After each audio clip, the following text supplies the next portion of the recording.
Fase 1. Ongevraagde invloed. Nou wat is dit? Ongevraagde invloed is wanneer ek invloed op iemand uitoefen sonder dat ek toestemming het of sonder dat dit gevra is. Ons begin met almal op vlak 1.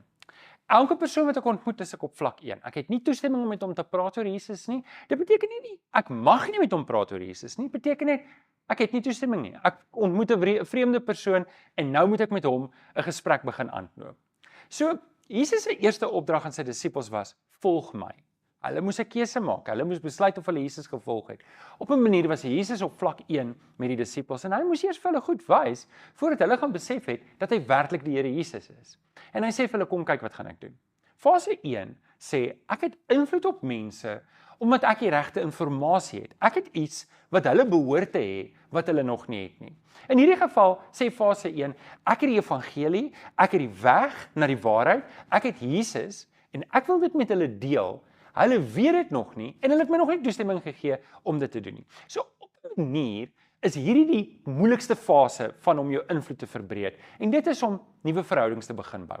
Ons begin met mense praat en ons begin met hulle oor Jesus praat en ons daag hulle uit om Jesus te begin volg.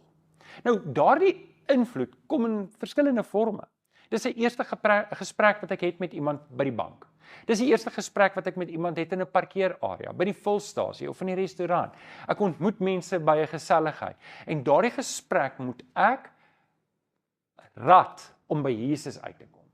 Hier is dalk die moeilikste fase en ons noem dit die ysbreekfase. Dit is belangrik dat ek nie moet skaam wees vir die evangelie nie. Jesus sê in Lukas 9 vers 26 dat ons juis nie moet skaam vir hom voor mense nie. Want dan gaan hy homself vir ons skaam voor die Vader en voor die engele in die hemel. Ek en jy moet sê ek het inligting wat ander mense nodig het om by Jesus uit te kom. En daarom kan ek nie bekostig. Hulle kan nie bekostig dat ek moet skaam wees nie. Nou ek wil jou gaan aanmoedig. Gaan laai die studie Buurtwag Stormloop jou gemeenskap by die Bybelstudie webtuiste af. En gaan werk hom deur want dit gaan vir jou help om hierdie eerste fase te bemeester.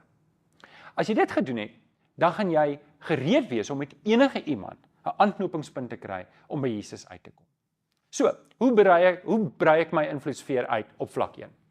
Ek dink dit begin deur om te bid in die oggende. Vra jy: Here, U gaan vandag mense oor my pad stuur.